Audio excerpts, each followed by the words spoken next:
wa sahbihi wa mawala. Rabbi ishrah li sadri wa yassir li amri wahlul 'uqdatam min lisani yafqahu qawli.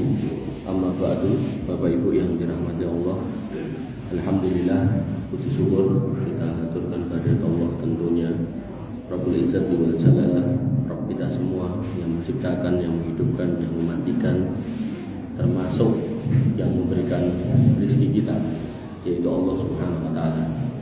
Dan dengan berbagai macam hal yang Allah lakukan, maka nanti kita mengenal Allah Subhanahu wa taala dengan Asmaul Husnanya. Sehingga Allah menyebut dirinya dengan Allah sebagaimana yang Allah nyatakan, innani anallah la ilaha illa ana. Aku itu Allah dan tidak ada ilah yang berhak disembah selain aku.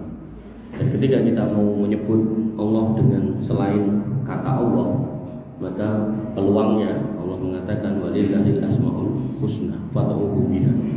Maka peluangnya kita bisa menyebut Allah dengan nama-nama yang baik, yaitu Asmaul Husna. Dan Asmaul Husna di dalam hadis dikatakan ada 99. Faman ahsoha dakhalal jannah. Siapa yang menghafalnya maka dia masuk surga. Menghafal di sini enggak cuma sekedar menghafal, tapi juga memahami apa itu maknanya di dalamnya.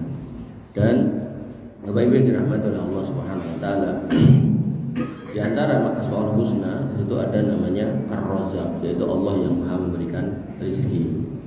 Nah, di dalam fikih Islam, seorang muslim dikatakan oleh Nabi SAW, al-halalu bayyinun wal haramu bayyinun wa bainahuma mustabihatun. Seorang muslim tahu dan harus tahu mana yang halal, mana yang haram. Dan di antara yang halal dan haram itu ada yang namanya subhat. Menjauhi perkara subhat itu masuk dalam kategori warok. Warok itu adalah satu sikap kehati-hatian seorang muslim untuk tidak masuk ke wilayah yang abu-abu, apalagi jelas salah. Makanya yang salah itu jelas, yang benar itu jelas. Di antara yang jelas dan gak jelas, di antara yang salah dan yang benar itu ada yang tidak jelas. Makanya subhat itu harus dijauhi. Nah, warok itu menghasilkan kondisi di mana seorang muslim itu kalau konteksnya harta, maka dia akan pulang hanya membawa harta yang halal, bukan yang haram, apalagi yang gak jelas. Sehingga nanti dalam bab kedoliman itu ada 3. Yang pertama, kedoliman kepada Allah, maka ini kategorinya adalah dosa yang paling besar, yaitu kesyirikan. Kemudian yang kedua, kedoliman kepada dirinya sendiri. Seorang menyakiti dirinya sendiri seperti minum keras, berjudi dan seterusnya. Maka 2 dosa ini, kalau yang pertama itu kalau dibawa mati gak akan diampuni, kalau yang kedua dibawa mati masih mungkin diampuni. Tapi kalau dua-duanya ditobati sebelum mati, maka itu lebih baik dan lebih besar pengampunannya, karena Nabi mengatakan at-taibu minad dzambi kama la dzamba lahu. Orang-orang yang bertobat dari dosa, maka dia akan meninggal tidak membawa dosa yang sudah ditobati itu. Nah, yang ketiga, kedzaliman kepada manusia, yaitu terkait dengan hak orang lain.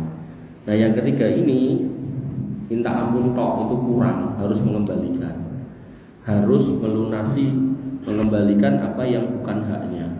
Makanya ada urgensi seorang muslim harus tahu apa yang halal dan apa yang haram dan apa yang subhat dari harta. Nah, halal haram dalam harta, tentang harta dalam Islam ini harus kita pahami agar jangan sampai kita ngapunten amalnya sudah banyak, sudah baik, mungkin dia sudah tidak berbuat kesyirikan, kemusyrikan, tapi kita justru menghadap Allah dengan PR yang sangat besar, yaitu membawa harta orang lain, mendolimi orang lain. Padahal Nabi SAW pernah suatu ketika duduk dan kemudian menatap langit, dan kemudian beliau terperanjat dengan mengatakan subhanallah ma nazala minat tasdid. Maha suci Allah, ini yang barusan turun ini ancaman yang sangat keras. Kemudian sahabat bertanya, apa ya Rasul? Kemudian Nabi mengatakan, barusan turun kabar bahwasanya ada orang yang mati syahid lalu dihidupkan lagi, mati syahid lagi, dihidupkan lagi, mati syahid lagi yang ketiga. Walam wa alaihi dain, dan dia punya hutang. Walam yudkhiluhul jannah, maka tidak bisa masuk surga. Jangan bayangkan 3 kali mati syahid. Cara umpomo dan Indonesia ini kan jihad dalam artian peperangan yang besar kan tidak ada. Adanya tentu Papua Niko melawan OPM.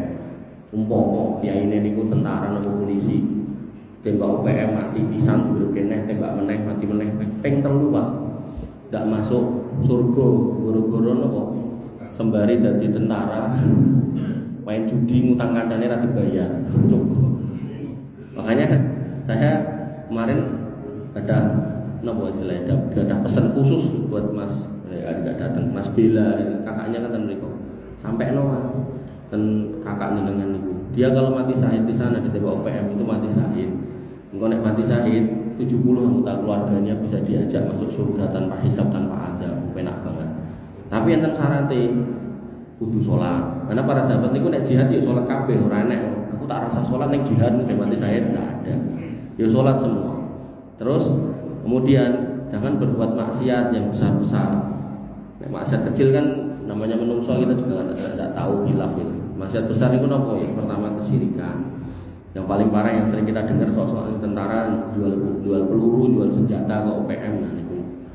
Nah, kemudian di sana ya, tentara itu punya masalah niku nopo kasus HIV/AIDS itu banyak ratusan bahkan. Nah maka itu musibah-musibah seperti itu jangan sampai terlibat. Terus jangan juga minum-minuman keras, makan babi di sana. Maka semua itu kalau ditinggalkan kok ketembak UPM insya Allah mati syahid.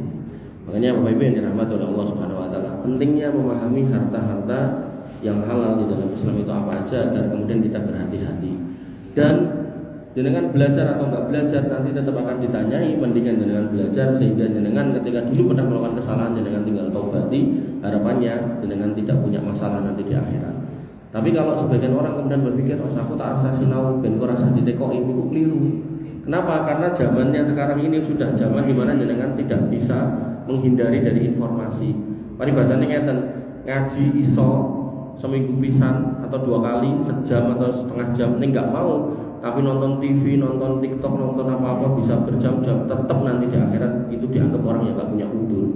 Kecuali memang kita itu hidup di tengah hutan, tidak pernah ketemu orang, tidak pernah lihat orang, ya cuma kita sendirian di situ atau sama keluarga kita, tidak ada akses informasi, maka itu mungkin ada udzur untuk orang-orang seperti itu. Tapi kalau kita paribasane masjid menorone dhuwur, suaranya dengar gitu kan, nggak mau mendekat, apalagi itu tetangga masjid sebelah mereka, nah maka itu tetap nanti akan ditanyai, kok kowe ora ngerti halal haram, ngajian halal haram enek.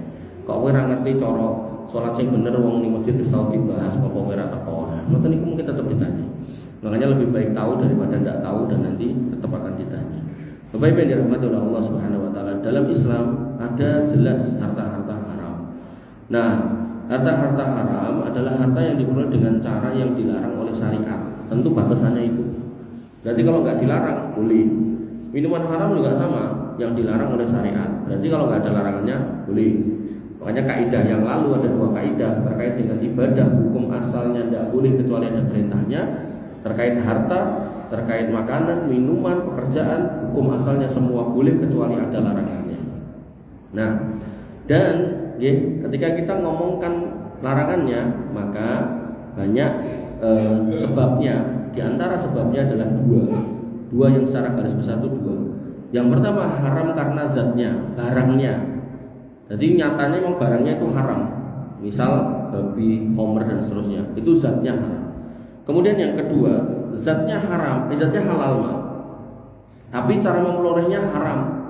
Maka di situ menjadi haram. Contoh, ini air halal, tapi nyolong haram gitu kan.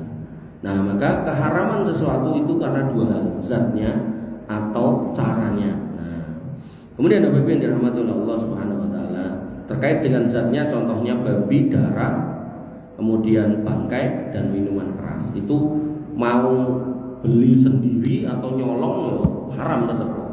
Kok kowe mendem sakarepku duit-duitku dhewe ngoten to, enten piye ngoten niku to. Wong yo ora nyolong nek. Apakah terus kata-kata itu menjadikan halal minumannya? Ya enggak, tetap haram gitu kan. Karena mungkin di Indomaret niku enten terus atos niku enten rak tertentu niku enten tulisane max nopo niku. Niku terus enten alkoholik berapa persen ngoten. Hati-hati gitu ya. Wah, kuwi wedang senenganku ya. Enten green sand, enten bintang zero, enten macam-macam gitu kan. Walaupun nanti ada ustadz yang mengatakan tanggal ditulis zero ya rapopo gitu kan. Nah, saya tetap lebih aman ya enggak usah gitu. Tapi jenengan mau bayangke kula mau niku bintang zero ten mriki kira-kira pripun. Apa ya patut gitu. Ya, makanya seorang mukmin harus menjaga kehormatannya nggih. Jenengan ngangge ketul, ngangge peci, ngangge songkok ning mriku tuku bintang zero. Ngetok-ngetoke nek biyen mantan pemabuk ning tobat ning enggak bisa move on gitu. Nah, kemudian dalil bangramnya bangkai darah dan babi. Artinya niki mbok dapete dengan cara beli tetap haram. Mungkin ten Binaragawat dan Malang anggaran untuk beli daging protein kurang.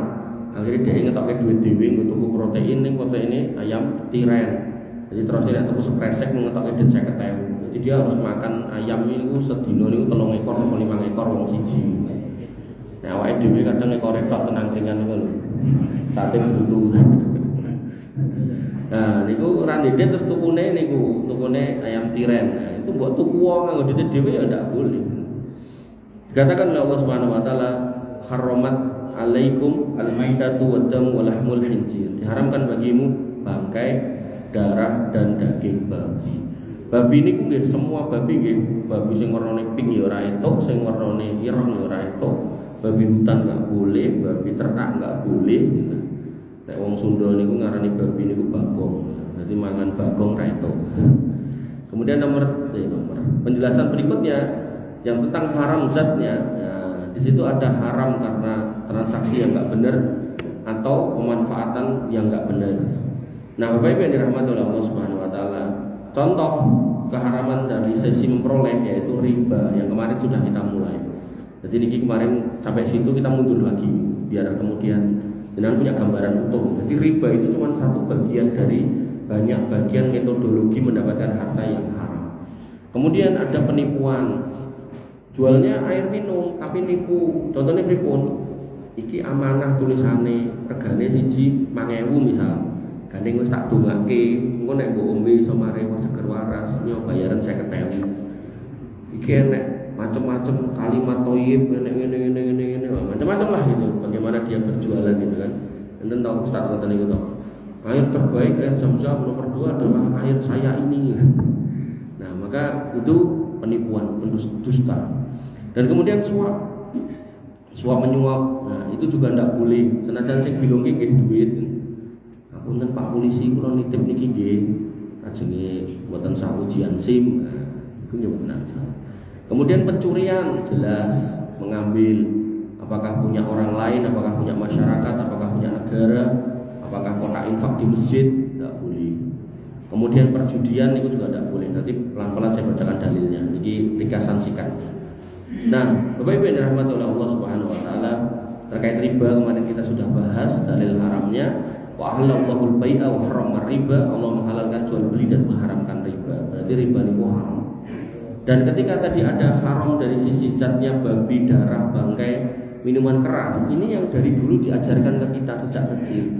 Makanya kita yang jenengan misal dari kecil sudah tahu, ini jenengan akan hati-hati. Ora mungkin aku mangan batang, ora mungkin aku mangan saren, ora mungkin aku mangan babi, ora mungkin aku ngombe ciu. Dari kecil sudah diajari.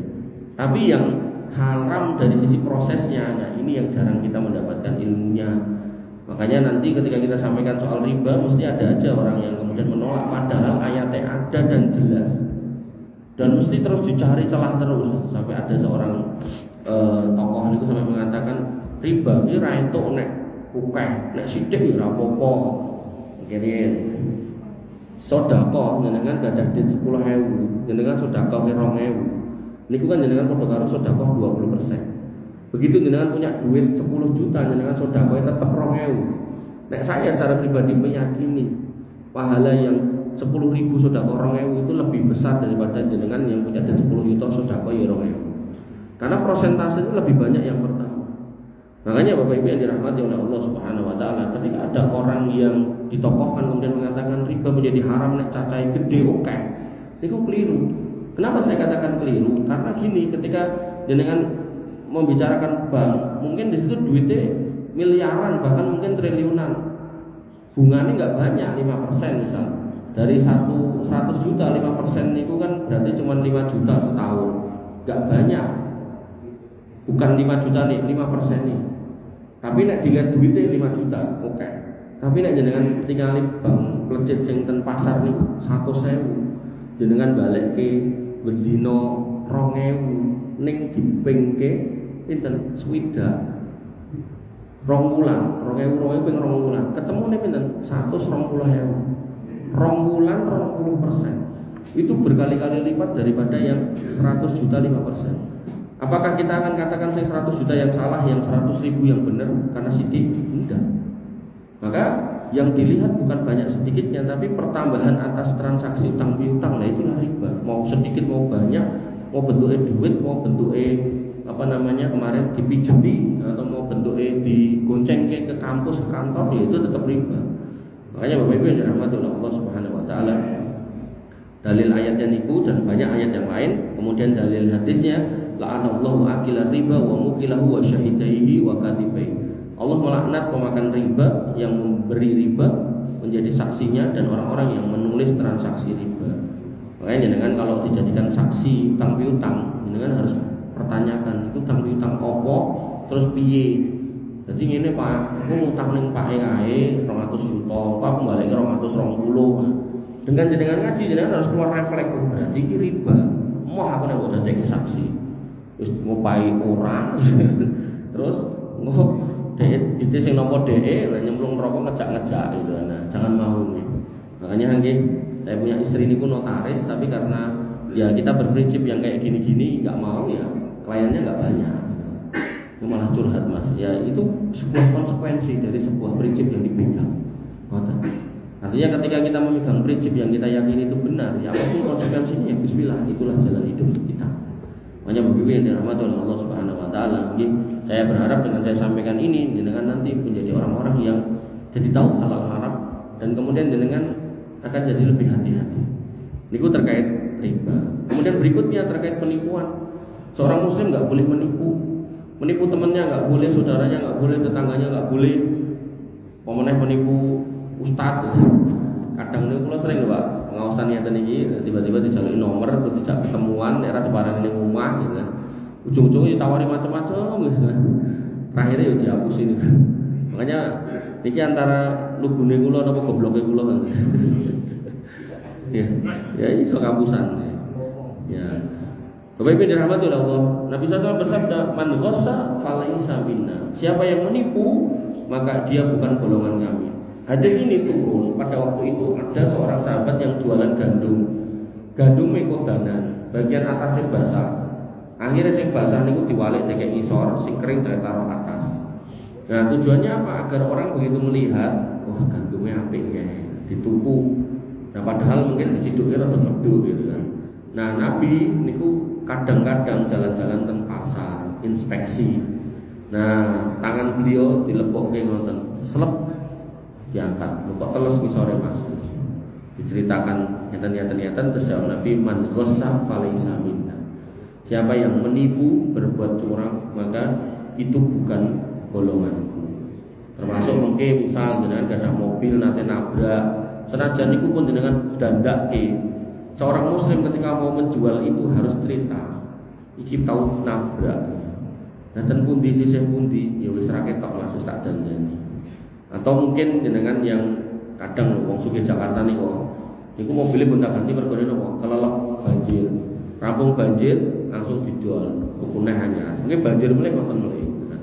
Nah, maka ketika itu pernah tenggelam di banjir ya jenengan ceritakan. Nah, ini pernah tenggelam di banjir.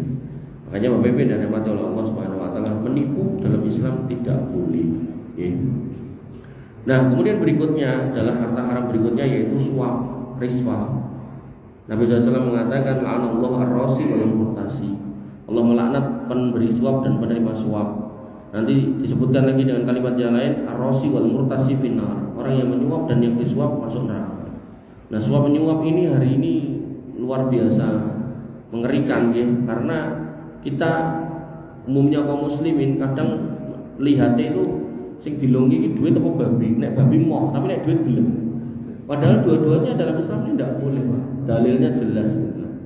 Makanya seorang muslim ketika ini konteksnya suap menyuap ya, harus ditolak, tidak boleh. Dan sama niko ya, Kementerian Pendidikan Dasar napa-napa niku rada galak gitu kan. Bahkan ampun Pak Joko, seorang guru yang masih aktif mendapatkan hadiah dari muridnya yang masih aktif juga, itu dilarang. Sehingga kalau Pak Joko mendapat hadiah dari muridnya yang masih aktif, ya sebaiknya jangan diterima. Tapi kalau sudah lulus atau jenengan sudah purna, tidak apa-apa. Jadi mungkin ada di WA alumni ini, Pak Joko ini teman-teman mau ketemu. Oh, ini gue hadiah sing gede, mobil. Mau aku nek mau jeruk. Bis tingkat. Mobil tingkat ya apa? Tidak apa-apa, udah purna. Tapi nek belum purna tidak boleh. Kenapa? Karena akan mempengaruhi pasar biji. Jane elek, tapi kayak rajin kayak aku hadiah juga kayak di sini. Nah, 6 jane kuali aja sama. Bijine 10 dan 11. Nah, yang seperti ini tidak boleh dalam Islam. Ya. Nah, sayangnya suap niku wau duit bentuknya duit. Akhirnya duduk babi duit. Padahal duit atau babi ya tidak boleh dua-duanya. Ya. Bapak Ibu dirahmati oleh Allah Subhanahu wa taala. Kemudian yang ke-18. Yang berikutnya yaitu pencurian. Mencuri dalam Islam tidak boleh. Mencuri yang kecil tidak boleh, apalagi yang gede. Nyuri pelepet tanggane itu tidak boleh, apalagi nyuri mobil tanggane, nama tidak boleh lagi. Makanya pencurian segede apapun, sekecil apapun dilarang dalam Islam. Nah, Allah berfirman pada Quran surat Al-Maidah ayat 38, wasyariqatu wasyariqatu faqta'u aydiyahuma. Orang yang mencuri laki-laki dan perempuan maka potonglah tangan mereka. Nah, ini enggak cuma sekedar memotong, mungkin kan syaratnya, Pak. Syaratnya yang pertama, barang yang dicuri itu ada dalam pengawasan yang punya barang. Artinya ada di rumahnya, bukan diletakkan di jogo. Terus misal kalau gak ada HP, kalau kayak jogo dicokok maling, nah malingnya itu belum memenuhi syarat untuk dipotong tangan. Nah, kemudian yang kedua, yang dia curi itu minimal itu 1/4 dinar. Kalau 1 dinar itu 4,25 gram emas, ya berarti 1/4 itu sekitar 1 gram lebih dikit. Itu nek dipengke 2 yuta nggih kira-kira duit 2 yuta. Berarti nek maling ayam nih kok belum boleh dipotong tangan. Tapi nek di Indonesia maling hutan, pembala hutan orang dipotong tangan, maling pitik malah diobong. Orang potong tangannya sak wong-wonge. Walik-walik ngoten. Makanya Bapak Ibu dirahmati oleh Allah, maling pitik itu belum boleh dipotong tangan. Nah, pitiknya larang kok Mas, pitik. Ya. Pitik sak kandang nyolongi sak motore. Nah, niku pinter lagi. Makanya jenengan sebagai orang yang sudah ngaji, jenengan harus hati-hati. Ada maling harus ditangkap, ya dilaporkan polisi, ya jangan sampai aneh-aneh. Dulu di Jaten tuh ada maling, jadi pendatang terus ngontrak. Yo baik sebenarnya orangnya, nggak pernah kelihatan aneh-aneh, nggak kelihatan mabuk, gimana enggak. Nah, digoleki ra ketemu, macam-macam lah omongan manusia itu. Wah ini tuh ilmu ngilang lah, apalah. Dan dilalah kontrakan ini ku cedak kalen nanti. Nah, jadi dari kalen ke tempat dia tinggal itu ada bekas kaki. Dilalah saya ngertosi kula. Iki nek dipasiki lho Mas, mlebu rono. Nah, mungkin rono yae. Akhirnya diparani, dia cerita ketangkep gitu. Tapi ya namanya orang ngaji, omongannya serakar karuan. Ini kok mantan kaur nih, mogol. Wah, kupingnya ketok wae. Sak culke polisi kupingnya ketok wae, padake nopo mawon. Nggih, makanya Bapak Ibu dirahmati oleh Allah Subhanahu wa taala. Seorang muslim kalau ngerti aturan ini enggak akan sembarangan saestu. Dia nek akan ditangkap, tapi enggak boleh kemudian sampai digrobyok, dibunuh, itu enggak boleh. Makanya zaman dulu niku hakim di Yaman niku nganti bingung, Pak. Ada satu orang dibunuh oleh sekian orang. Dia bingung sing kudu dihukum mati sing ndi. Soalnya semuanya terlibat, apakah yang mukul, apakah yang menghasut, apakah yang idak-idak, pokoknya menyebabkan salah satu orang ini meninggal. Kemudian si hakim ini datang jauh-jauh ke Madinah untuk menanyakan hukumnya. Kata Umar bin Khattab, lau anna ahlus Son'a, kalau sekiranya penduduk Son'a ibu kota Yaman itu semuanya berkumpul untuk membunuh orang ini, semuanya ikut andil membunuh orang ini satu, lakotal tumuhu, aku akan eksekusi semua penduduk Son'a semuanya. Makanya satu orang digerobek wong 100 ini dalam Islam itu harus hukum mati. Makanya yang harus kita pahami hati-hati. Dan ini wilayah hukum-hukuman ini wilayah negara sebenarnya. Jadi bukan kita membahas ini agar kita tuh ngerti untuk hati-hati, bukan untuk mengaplikasikan. Wah, tonggoku mati ini tonggone, tak pateni, nggak boleh. Itu negara wilayahnya. Bapak Ibu yang dirahmati oleh Allah Subhanahu Wa Taala. Nah, kemudian niku mencuri, potong tangan. Nah, mungkin lagi namanya hirobah niku ngerampok, begal, kelitih, macam-macam lah istilahnya. Nah, Allah Subhanahu Wa Taala berfirman pada Quran surat Al-Maidah 33, innama jazaa'ul ladzina yuharibuna Allah wa rasuluhu, sesungguhnya balasan buat mereka yang merampok, yang memerangi Allah dan Rasulnya, termasuk di dalamnya orang-orang yang merampok, yaitu dipotong tangan dan kakinya secara menyilang. Jadi potong tangan kiri sama kaki kanan, nyilang. Mungkin nyolong mulai dengan cara ngerampok. Bedanya mencuri sama ngerampok. Nek mencuri niku barangnya dideliki dijiko. Kotak infak kok dikek jero wis digembok iki jiko, itu namanya mencuri. Nek ngerampok niku wong ning dalan dicegat, begal ngoten niku. Nah, itu dipotong tangan dan kakinya menyilang. Wah, baleni meneh disilangke melih, baleni meneh disalib. Nah, itu yang paling parah itu disalib. Berarti ora mari-mari ngono. Makanya Bapak Ibu yang dirahmati oleh Allah Subhanahu Wa Taala, itu termasuk perkara yang sangat-sangat dicela dalam Islam ini, sampai merampok, mencegat orang di jalan. Kemudian berikutnya yaitu perjudian. Nah, judi disebutkan dalam Quran surat Al-Maidah 90 tentang judi.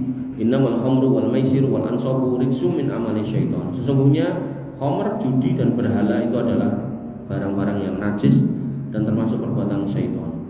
Nah, seorang muslim kalau tahu ini dilarang, maka dia nggak akan bermain judi. Bahkan saya ini orang kambian judi orang kartu nganggo HP ya game game, tapi nanti kalau ada menang kalah, ada kehilangan, ada yang dapat, ya itu namanya judi. Termasuk misalnya dengan yang punya putra alit-alit iki sosok nek ten luwes napa ten pundi niku enten area permainan niku kan. Sak enten sing katrol niku lho. Ra itu ning duite entek terus gitu kan. Itu ya judi itu. Termasuk misalnya enten sing muter niku pasar malam terus kemudian kon bandem. Nek kon nembak der gitu. Nah, itu juga bagian dari judi kalau dihubungke begini. Makanya Bapak Ibu yang dirahmati oleh Allah, nanti dalam bab perjudian nanti disandingkan dengan perlombaan. Itu ada 3 perlombaan yang boleh kalau pakai totoan, pacuan kuda, pacuan unta, sama memanah. Ini kalau dengan lakukan, misalnya kan Kiai Gangsal saged numpak jaran karo melayu, jarane maksudnya, boten jaran meneng, jaran urip tur melayu. Ayo lomba, wong siji ngetokke 100. Engko sapa sing menang dite dipek. Niku angsal. 3 niki. Pacuan kuda, pacuan unta, sama memanah. Manah nggih mboten. Manah nggih mboten mlinteng, manah. Golek panah. Dasarane tertentu, cepake jurine gitu kan. Ning jurine mboten ngajeng ke panah. Samping mriki. Nah, mungkin sapa sing paling pitis, nah kok duite wong-wong iki dijikuk angsal. 3 ini. Cuman 3 ini. Lainnya tidak boleh. Nah, maka Bapak Ibu yang dirahmati oleh Allah Subhanahu Wa Taala, termasuk perjudian itu napa? Jenengan sepeda sehat niku lho. Iku biasanya kan kon tuku apa niku? Karcis, tiketnya niku lho. Tuku 50.000 napa 30.000, kok diundi ento. Ana sing sepeda, ana sing TV, ana sing macam-macam. Sing lain to kelangan. Nah, itu judi. Beda halnya kalau ngeten misalnya dengan ten mriki ajeng enake ngoten niku, ya toh. Wah, hadiahnya dari sponsor semua. Terus pesertanya bayar untuk konsumsi dan pakaian. Bener-bener angsal konsumsi dan pakaian yang senilai itu. Nah, itu boleh. Nah, jadi judi ini pun turunannya banyak, nggak cuman kayak zaman dulu ya gapli, remi, domino, lan sapi turute ini buat. Saat ini pun macam-macam turunannya.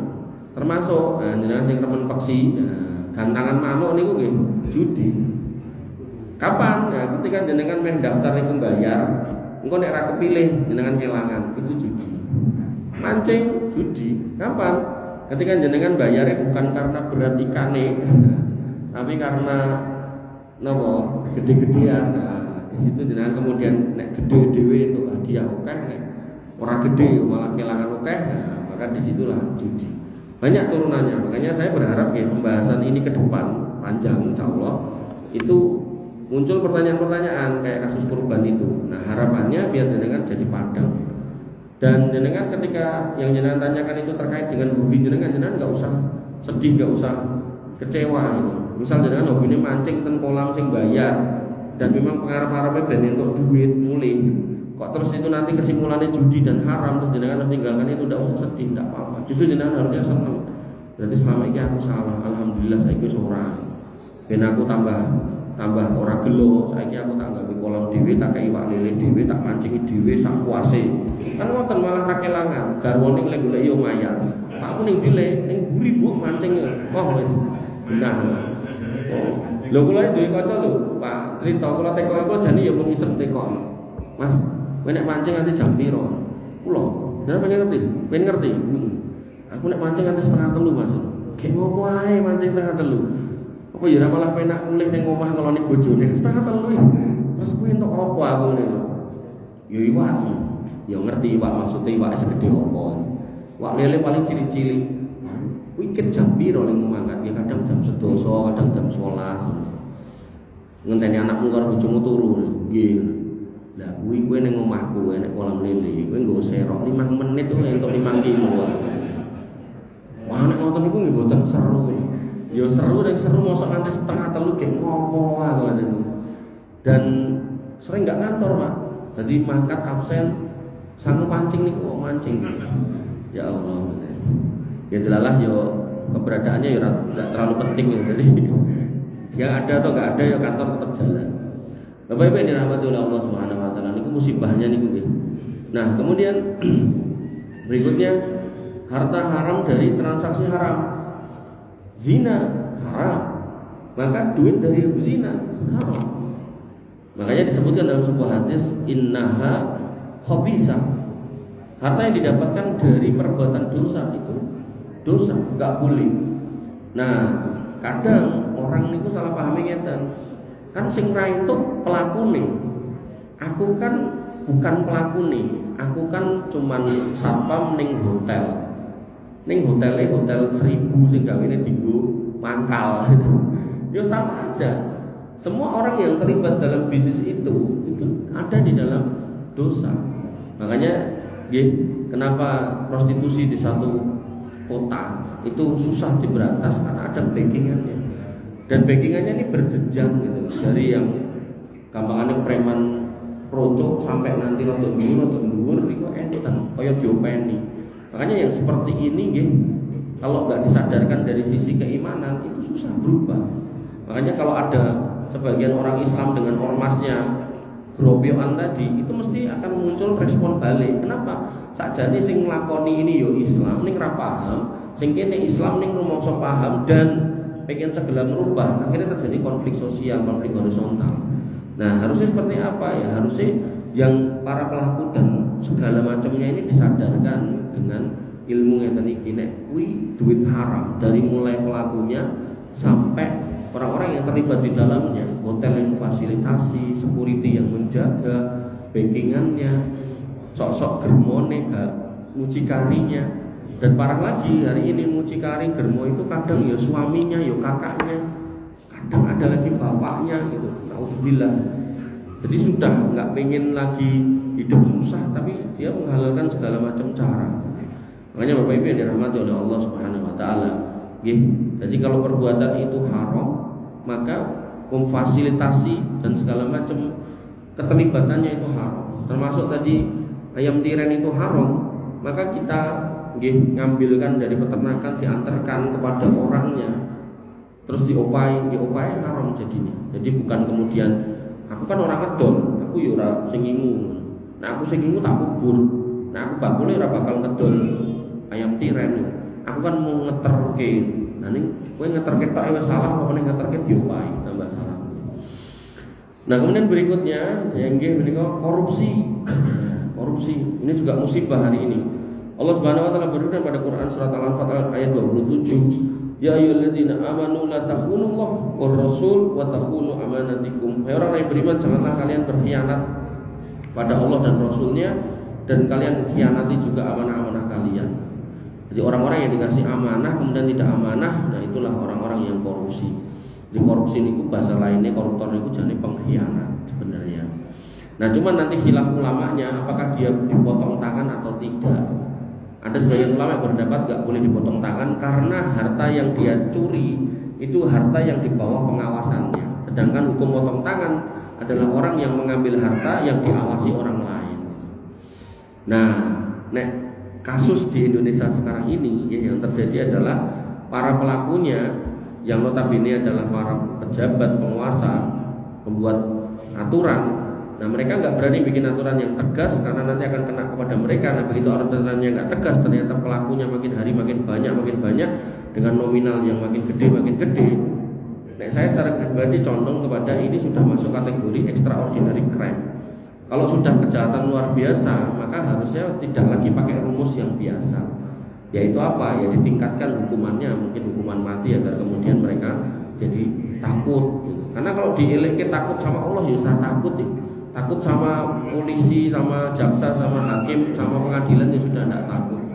Maka yang paling baik ya langsung vonisnya aja dinaikkan untuk menghentikan jenjangnya ini agar tidak tambah parah gitu. Dan makin hari ini yang didolimi nggak cuma sejumlah orang, bahkan masyarakat secara luas. Kayak kasus Pertalite dan di Pertamak gitu kan. Itu kan semua orang, semua lapisan, mau yang kecil sama yang gede, mau yang di desa sama yang di kampung, agar tuku Pertamax kapusan ya kena ya. Makanya Bapak Ibu yang dirahmati oleh Allah Subhanahu wa taala, ini musibah hari ini ya. Dan itu mengerikan di Indonesia. Makanya ya, beberapa negara ini sampai ada yang pulang supaya negara ini El Salvador atau mana gitu. Itu sampai begitu naik itu presidennya, dia mikir iki generasi tuwane ini generasi yang terkontaminasi korupsi, terus kok mlebu sing nom kok diajari. Akhirnya yang terjadi yang tua-tua ini di pensiun dini semuanya, terus yang nom-nom ini kan tinggal dikit toh. Nah ini dijanji nek kowe nglakoni kok hukum mati, begitu kemudian kurang tenaga kerjanya didatangkan yang muda-muda semuanya. Jadi yang tua-tua itu dipensiun semuanya, polisi-polisi tua itu dipensiun semuanya, tentara-tentara tua itu dipensiun semuanya. Pokoknya yang dinasnya itu terbiasa ada nuansa korupsi itu dipensiun semuanya. Nah itu diganti yang muda-muda. Nah yang muda di sini dicuci otaknya karena memperbaiki yang sudah puluhan tahun pola pikirnya nggak bisa dirubah itu susah. Makanya saya secara pribadi ini kan mendorong itu perbaikannya nggak cuma normatif pakai baliho, pakai seminar-seminar, nggak mengenal. Ini masjid-masjidnya tinggi, pengajian, pengawasan, didatangkan ustadz yang membahas itu secara khusus biar brainwashingnya, pencuciannya itu dari dalam, bukan sekedar normatif betul nih. Makanya saya pernah ngobrol sama Kepala Inspektorat Kota Surakarta, saya sampaikan, saya dikasih kesempatan isi Pak gitu.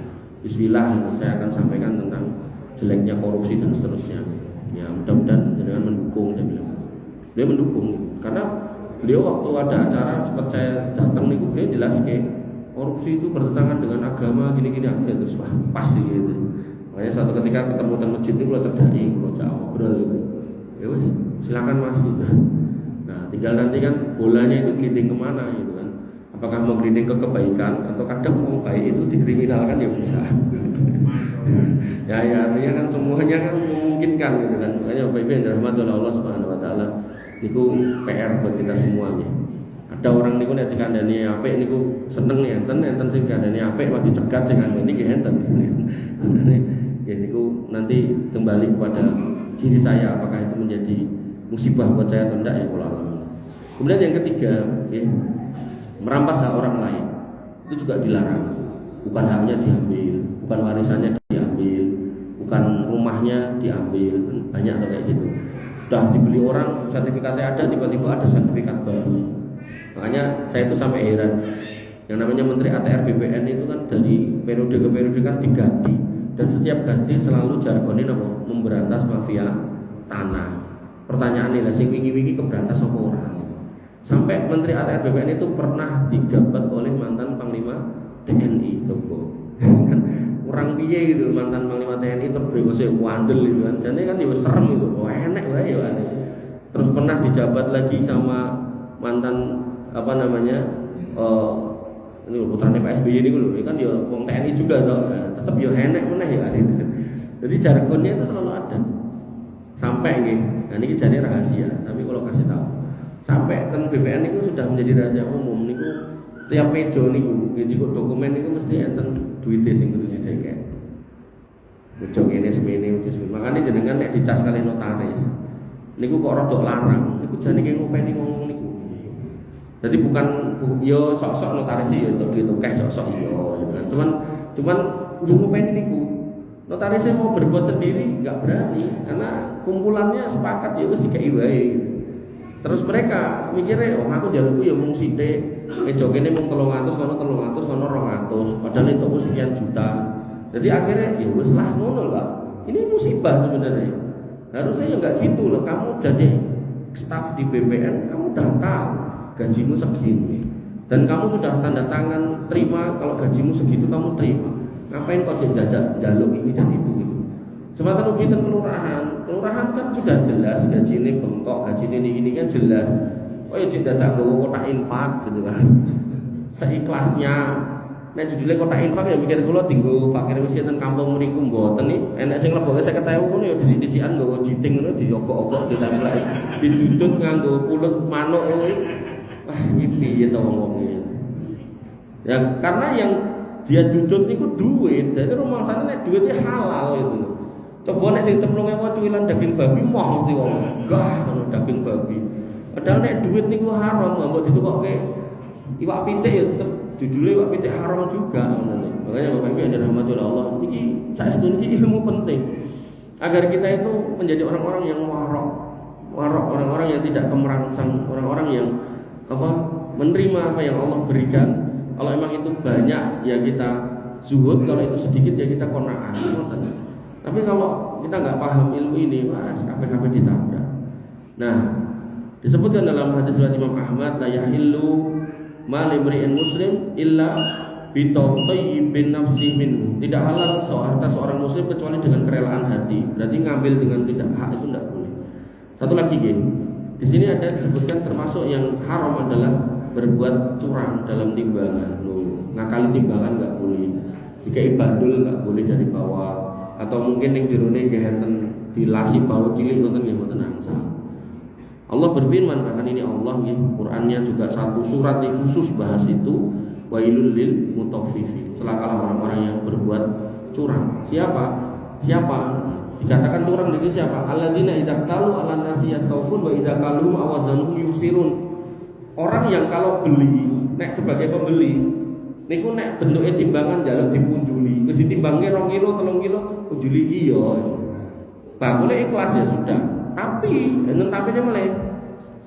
Dia kalau pengen sempurna sikapnya itu kudune kok nek dadi bakul nambahi, tapi yang terjadi nek dadi bakul ngelongi.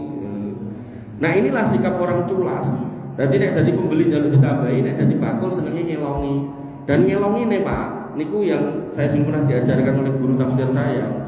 Itu bukan timbangannya ditambahi bandule mboten. Ngapunten, zaman dulu kan nganggo niku literan jenenge sok. Nah, sok ngeten iki to.